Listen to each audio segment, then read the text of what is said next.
হয়, এফালে উৎকট গৰম, আনফালে বিদ্যুতৰ লুকাভাকু। আৰু এই বিদ্যুতৰ লুকাভাকুৰ ফলত ইতিমধ্যে চাংমাজি মিকিৰ গাঁৱৰ একাংশ ৰাইজে আচলতে এনেদৰে ওলাই আহিবলগীয়া হৈছে। মই সামগ্ৰিক দৃশ্য দেখুৱাবলৈ অনুৰোধ কৰিছোঁ সহযোগীক।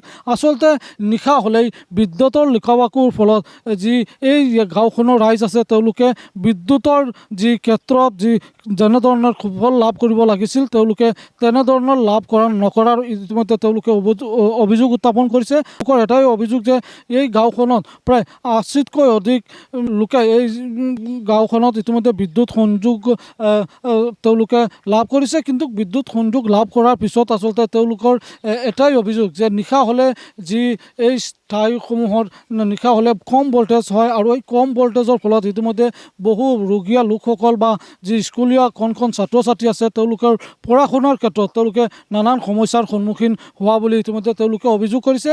আৰু এই গাঁওখনত তেওঁলোকে বিভাগীয় কৰ্তৃপক্ষক এটা ট্ৰেন্সফৰ্মাৰৰ বাবে তেওঁলোকে আবেদন জনাইছিল যদিও, আৰু এই আবেদন তেওঁলোকে জনাৰ পিছতো কোনো ধৰণৰ সুফল লাভ কৰা নাই। মই কথা পাতিম ইয়াৰ গাঁওখনৰ স্থানীয় ৰাইজ আছে। কি ক'ব আচলতে? হয়, নমস্কাৰ। আমাৰ সমস্যাটো হ'ল আমাৰ যিটো এতিয়া গৰমৰ দিনত আমাৰ আৰু এই চাংমাজি মিকিৰ গাঁৱত যিটো আমাৰ ট্ৰেন্সফৰ্মাৰ বহিছে আজি প্ৰায় ৪-৫ বছৰ ধৰি, তো কেইবছৰমানতো আমি ভল্টেজ পাইছিলোঁ। এতিয়া এই বছৰে আমি অলপ বিশেষকৈ ভুক্তভোগীয়া হৈছোঁ, কাৰণ এতিয়া ভল্টেজ দিব নোৱাৰা হৈছে। আৰু যিটো ট্ৰেন্সফৰ্মাৰ আমাৰ বহাই দিছে গাঁৱত সেইটো জানামতে 16 কেবিৰ ট্ৰেন্সফৰ্মাৰ হয়। এতিয়া 16 কেবিত আমাৰ প্ৰায় 80ৰ পৰা 90 ঘৰ মিটাৰত আমি কাৰেণ্ট চলাই আছোঁ, কিন্তু কাৰেণ্ট থকা আৰু নথকা আমাৰ সমানে হৈ আছে। এই গৰমত না ফেন চলাব পাৰোঁ, না মটৰ চলাব পাৰোঁ, নে লাইট জ্বলাব পাৰোঁ। ল'ৰা ছোৱালীকেইটা পঢ়া লিখাত বহুত অসুবিধা হৈ আছে। তাৰপিছত আমাৰ এই 500 মিটাৰ আগত আমাৰ এখন LP স্কুল আছে, যিহেতু চাংমাজি প্ৰাইমাৰী শংকৰদেৱ স্কুল। সেই স্কুলখনত ল'ৰা ছোৱালীকেইটা কাৰেণ্টৰ কাৰণে বহুত কষ্ট পাই আছে। ফেন নচলে, লাইট নজ্বলে। তাৰপিছতে আমি বহুত ভুক্তভোগী। সেইটোৰ কাৰণে মই আপোনাৰ চেনেলৰ যোগেদি মই আমাৰ এই বৰমপুৰ সমষ্টিৰ আমাৰ বিধায়ক মহোদয় শ্ৰীযুত জিতু গোস্বামীক অনুৰোধ জনাব বিচাৰিছোঁ বা আহ্বান জনাব বিচাৰিছোঁ যে অতি সোনকালে আমাৰ এই চাংমাজি মিকিৰ গাঁৱৰ যিটো আমাৰ বিদ্যুতৰ যিটো প্ৰব্লেমত আমি ভুক্তভোগী আছোঁ ৰাইজ, সেই সমস্যাটো যাতে আমাক অলপ সোনকালে সমাধান কৰি দিয়ে। আৰু আমাৰ এই গাঁওখনত এই ট্ৰেন্সফৰ্মাৰখন অলপ সলনি কৰি পেলাই বা আৰু এখন ট্ৰেন্সফৰ্মাৰ আমাক দিবলৈ আমি অনুৰোধ জনাইছোঁ। আৰু এজন লোক আছে, কি ক'ব আচলতে আপোনালোকে বিভাগীয় লোকক এই কথাখিনি আপোনালোকে জনাবলৈ দিছিলে?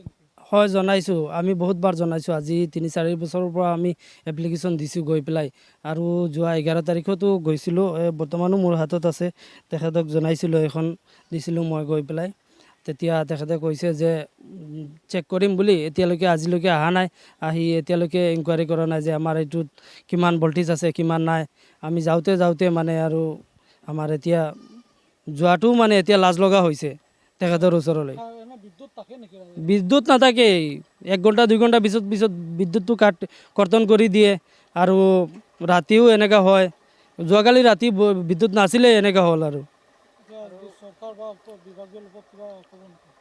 হয়, আমি জনাব বিচাৰোঁ যে অতি সোনকালে আমাৰ এইটো সমস্যাটো সমাধান কৰি দিয়ে যেন। আৰু একাংশ মহিলা আছে, মই কথা পাতিম। কি ক'ব আপোনালোকে? নিশা হ'লে আপোনালোকৰ ৰন্ধা বন্ধা কামত কিবা সমস্যাৰ সন্মুখীন হয়? ৰন্ধা বঢ়াৰ সময়ততো কাৰেণ্ট নাছিলে যে, এইটোৱে দিগদাৰ। ল'ৰা ছোৱালী পঢ়াও দিগদাৰ হৈ আছে। গাঁৱত বেমাৰী মানুহ আছে? আছেতো, বুঢ়া মানুহ ভালেমান বেমাৰী আছে। 3-4টা অভাৰে হ'ব কিজানি।